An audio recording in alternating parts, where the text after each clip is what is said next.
Hey there, sports history fans. Artie Chapman of Fantasy Football Origin Stories here to tell you about a new way to play fantasy football this upcoming season. Tailgate Fantasy Sports is the game you've been waiting for. It's a new type of fantasy football that's totally free and easy to play. Just sign up with your email, pick your favorite NFL team, and set a 3-man lineup using only players from that team. Rotate 2 players each week and add power-ups to boost your players' scores. The best part? One random power-up drops every week. Now, it's not going to replace your existing leagues. In fact, it might be the way to get some of your favorite players on your home team. Because we all know how hard it is to get your hometown team's players in your home league, right? That is, if you truly follow some semblance of an ADP. I mean, come on. You think I'm getting Amon-Ra, the sun god, at market value in my home league? Pick number 7? You gotta be kidding me, dude. Get all the rules over at tailgatefantasysports.com. But the real action happens at tailgatefantasy.io. Tailgate Fantasy Sports, where true fans rule the game. Join now and help us put the word fan back into fantasy football. College football season is fast approaching as well as the professional level, but we're going to celebrate each and every day for like 100-some days of college football history. And we're starting out here by talking about a few that we posted this week, the names, the origins, and the history of some great college programs coming up right after this. This is the Pigskin Daily History Dispatch, a podcast that covers the anniversaries of American football events throughout history on a day-to-day basis. Your host, Darren Hayes, is podcasting from America's North Shore to bring you the memories of the gridiron one day at a time. So as we come out of the tunnel of the Sports History Network, let's take the field and go no huddle through the portal of positive gridiron history with pigskindispatch.com. This podcast is part of the Sports History Network, your headquarters for the yesteryear of your favorite sport.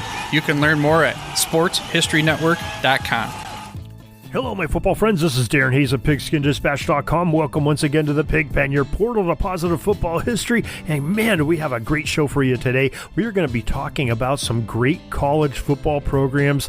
I don't think it's been any secret, but we have been posting. We did this last year. We covered all of the FBS schools and some of the next level down, the FCS schools as well, for college football. Great traditions, great teams, great players, just to get you really fired up for the football season. So we're going to do another 100-some days of college football and go through some of these teams. But I wanted to go back and review some of the ones that we've covered this week. So we're going to cover about 4 or 5 teams in this episode of the podcast, but you can go back and get more detail on Pigskin Dispatch by going into the search box of any one of these teams we're going to talk about tonight and just plugging their name in the search box on pigskindispatch.com, and you'll have some great times reading about these great football programs.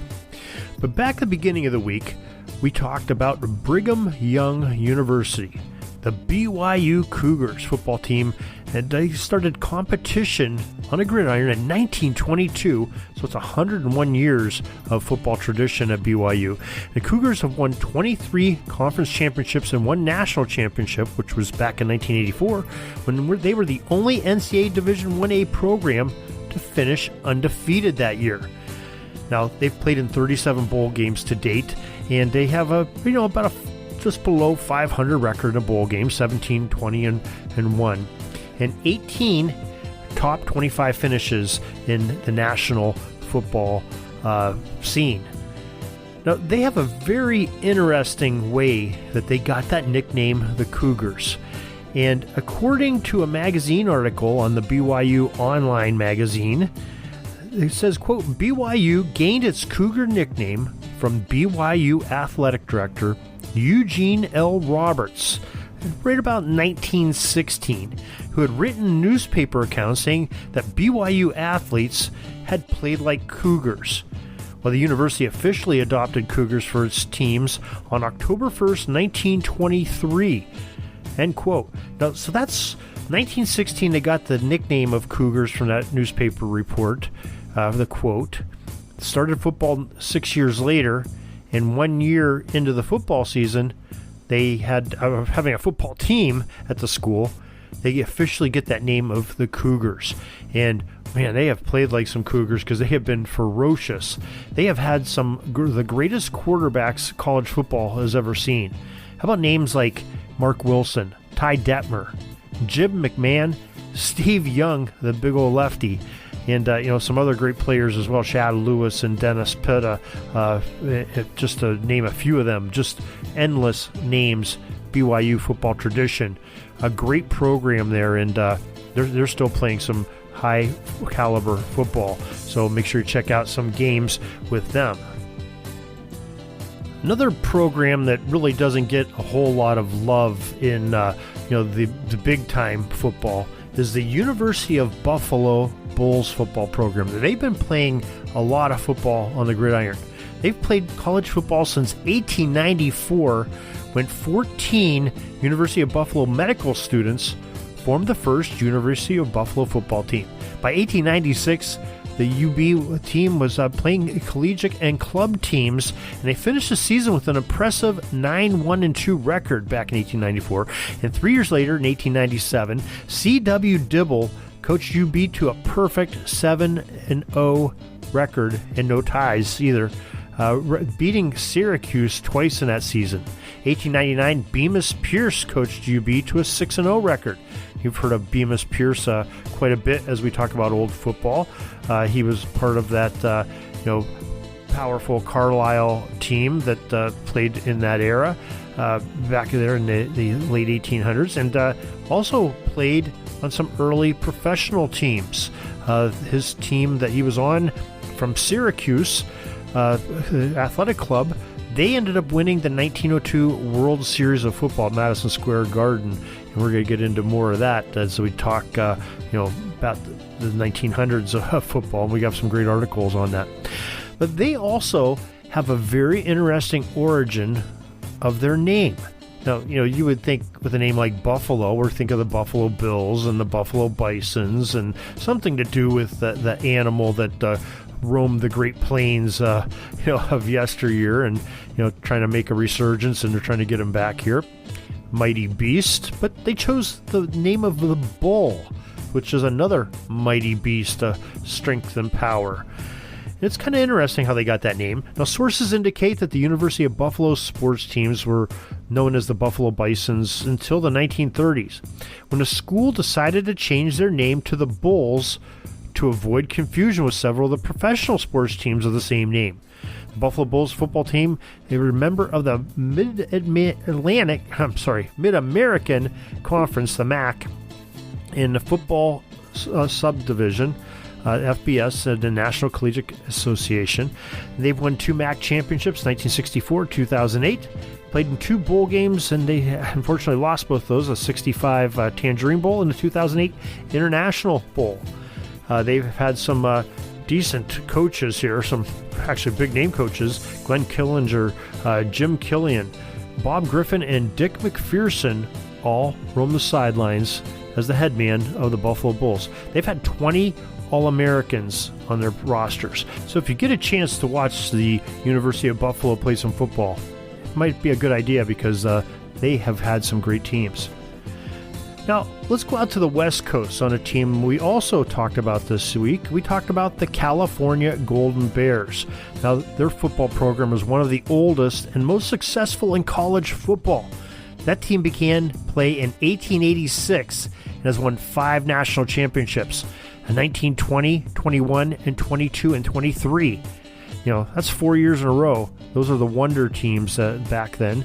And it also won their 5th one in 1937, as well as 14 conference championships and some notable moments in Cal football history. That 1920 Bears, when they won that first championship under Coach Andy Smith, and they repeated, like we said, multiple years after that.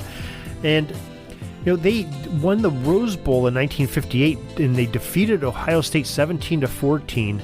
And, that was quite a big upset there. And they've had some great players at the University of Cal Berkeley as well. And, that has a great list. And we have some great history of the Cal Golden Bears, both both when the big game with Stanford. We've got some very emotional and compelling stories on the Cal Golden Bears. So if you go ahead and click in the search box of Pigskin Dispatch, I think you will find that extremely interesting as well.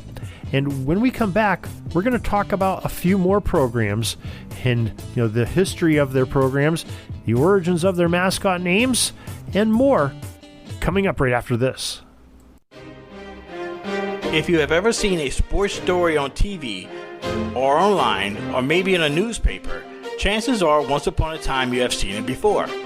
Hello, I'm Dana Augusta, former sports writer and now podcaster, and I host a show called Historically Speaking Sports, where we place a historical spin on a current sports headline or take the topic that most people are talking about and compare and contrast it through the lens of sports history.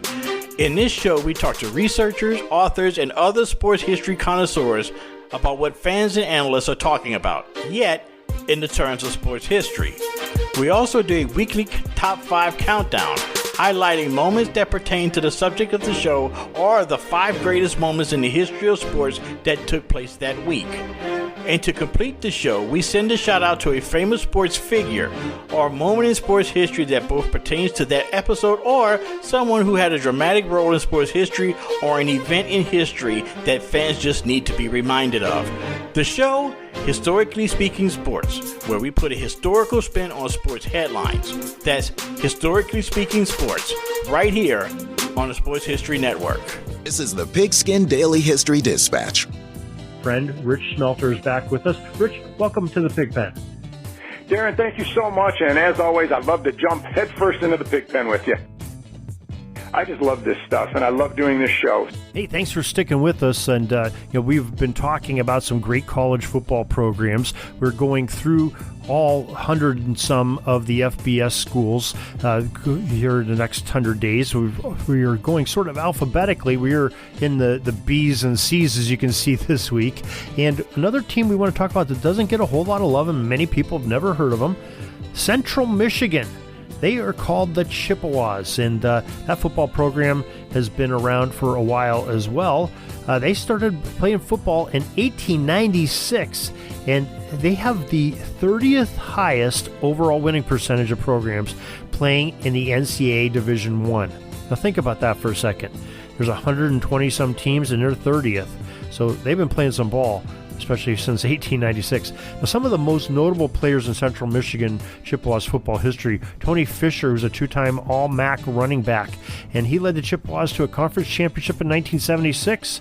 He played in the NFL for 6 seasons. Eric Fisher was a 2-time All-MAC offensive lineman drafted by the Kansas City Chiefs in the first round of the 2013 NFL draft, and he's been in the NFL so far for 9 seasons. And Cooper Rush, who was a 2-time All-MAC quarterback, led the Chippewas to a conference championship in 2016, and he played in the NFL for 3 seasons. Now, the Chippewas have an interesting name. Of course, it goes to the Chippewa Nation of Native Americans, but CMU started using the Chippewa nickname back in 1942, and this was at the beckoning of the Central Michigan's track and field coach at the time, a coach named Lawrence Sweeney, where he felt that they had the nickname of the Bearcats before that, and we're going to talk about some Bearcats here in a second. But Coach Sweeney said, what is a Bearcat? Nobody is familiar with what it is. It's an odd mascot. It really, we don't even know what that is. You're talking about 2 different animals, and I don't really think there is a real animal. It's a Bearcat. So you want to have something that's familiar to people that they're going to resonate with and do that. And that's not, Central Michigan was not behind that Bearcat name. But Chippewas, who the Native Americans lived in that Central Michigan society, and that's where they had their roots in tribal customs, and people around that area have bonded with that name, and there's many familiar things, I'm sure, in Central Michigan to remind them of Chippewas. So that's something that would resonate. So Coach Sweeney approached the student council to request changing the nickname from the Bearcats to the Chippewas, and he ended up saying, quote, "The Chippewa name opens up unlimited opportunities for pageantry and showmanship," and end quote. And that ended up changing that name back there right before World War II or during World War II, and it's been the Chippewas ever since. And they have had some great programs, like we said, with some great players. And we were glad that we were able to celebrate them here in our week of being here of this past week on college football history. Now, we talked about Bearcats just a second ago. There is a team still called the Bearcats, and that's the Cincinnati Bearcats, University of Cincinnati. It's one of the oldest in college football, too. We said that the Chippewas started in 1942, well, Central Michigan started 1886. Well, the Cincinnati Bearcats started in 1885, a year earlier, only 5 years after Walter Camp and company created downs and scrimmage and really got the game of football going here in America. Now, the team of the Bearcats has had 39 head coaches and 3 interim coaches so far in its existence, and one stint with absolutely no coach. And a couple periods where the program was put on hiatus and they had no team. But they've won 10 conference championships, most recently in 2021, and also appeared in 16 bowl games, with their most recent being in the 2022 Fiesta Bowl. Now, the Bearcats have never won a national championship, but they have had some very highly successful teams. In 2021, they finished the regular season with 13-0 record and were ranked number 4 in the AP poll, went on to win the AAC championship and earned a berth in the college football playoff. They ended up losing to Alabama in that playoff in the semifinals, but they still had one of the best seasons in the program's history. Now, last year, in 2023, for this 2023 season, they played in the AAC last year. They were in the Big 12 starting the 2023 season after spending 18 years in the AAC, American Athletic Conference. Now, the story of their school name is kind of a fun one. Now, this originated back in 1914, and it's really a unique story for a unique name of Bearcats. Now, according to the school's website, it says, quote, the name was inspired by a cheer and a play on words for a University of Cincinnati star player back then named Leonard K. Teddy Bear, Baehr.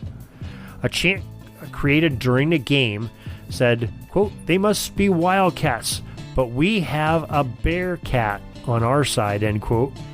So it's Bear with the gentleman's name. Now, eventually this led to the name being memorialized in a cartoon published in the student newspaper following Cincinnati's win over the Wildcats that day. The cartoon by John Patty Reese depicted a bedraggled Kentucky Wildcat being chased by a creature labeled Cincinnati Bearcats. And thus the legend begins and the name changes shortly thereafter. And the Cincinnati Bearcats are one of the prominent teams in that Midwest area in Ohio Valley. And now joining the Big 12, that'll be very interesting. That Big 12 becoming one of the super conferences. It'll be some fun to watch here as Cincinnati competes with the big boys in that division. So they have had some great ups and downs. You can find more about them on Pigskin Dispatch. Just take a search for Cincinnati Bearcats, and I think you're going to find some great stuff coming up on them. Right now we're going to come to the one that I think sort of makes the climactic event here of this week in college football celebrations, and that's the Clemson Tigers. Now, what a program this has been. Now, this program was formed also in the 19th century. 1896 was their first year, and they've just had a long and storied history. They've won 3 national championships, all fairly recent. 1981 was the first, 2016, 2018. They've also won 26 conference championships, including 21 in the Atlantic Coast Conference, or the ACC, as it's known by. Now, the origin of the Tigers name, that's been a source that's been common to many teams now having that Tigers moniker. And it's kind of a one we've heard before. The origin of the Tigers name started in their first season of 1896 when football coach Walter Riggs was the inaugural coach of the program when he arrived at Clemson. He had just got there from Auburn University At that time, Clemson was called the Clemson Agricultural College of South Carolina. And after he, came from Auburn, who are also called the Tigers, Riggs, like many of that era, had always admired the Princeton Tigers football program. And as a way to pay homage and possibly emulate Princeton's gridiron success, well, Coach Riggs gave Clemson that Tigers mascot, and they've been the Clemson Tigers ever since. They've had one of the most iconic coaching trees in history, including Frank Howard, Danny Ford, and how about Dabo Swinney? Swinney is two of those national championships, the 2016-2018 ones that we talked about. He's had some very excellent quarterbacks under his tutelage. How about names like Deshaun Watson and Trevor Lawrence, just to name a few. And just tremendous players they've had. Or Sammy Watkins, was a big-time player for Clemson back in the day. And they've great program, and that's why you win championships and why you're vying for championships, year in and year out. And Clemson is definitely one to take note of, because they are a powerhouse of a team. And that is our college football salute that we have this week here in August. We're going to be continuing to go through the alphabet, covering these teams. We'll do one or two each and every day, including on the weekends, to help celebrate football history and just pay some homage to these great programs and great players and coaches, and get some of those name origin stories. Those are some pretty cool things as well. And we really thank you for joining us here. Like we said, we don't just cover professional football. We don't cover football at just one level. We try to cover it at all the levels. We got some college and high school items coming up, and of course we got some professional items as well mixed in. And I'll also like to talk about the things on the extremities of the gridiron. We talked about the games and hobbies and just some of the crazy TV shows and all kinds of fun stuff. So if you like football history, you're in the right place. Pigskin Dispatch and pigskindispatch.com. Till next time, everybody, have a great gridiron day. That's all the football history we have today, folks. Join us back tomorrow for more of your football history. We invite you to check out our website, pigskindispatch.com, not only to see the daily football history, but to experience positive football with our many articles on the good people of the game, as well as our own football comic strip, Cleat Marks Comics. Pigskindispatch.com is also on social media outlets, Facebook, Twitter, Instagram, and don't forget the Pigskin Dispatch YouTube channel to get all of your positive football news and history. Special thanks to the talents of Mike and Gene Monroe, as well as Jason Neff for letting us use their music during our podcast. This podcast is part of the Sports History Network, your headquarters for the yesteryear of your favorite sport. You can learn more at sportshistorynetwork.com.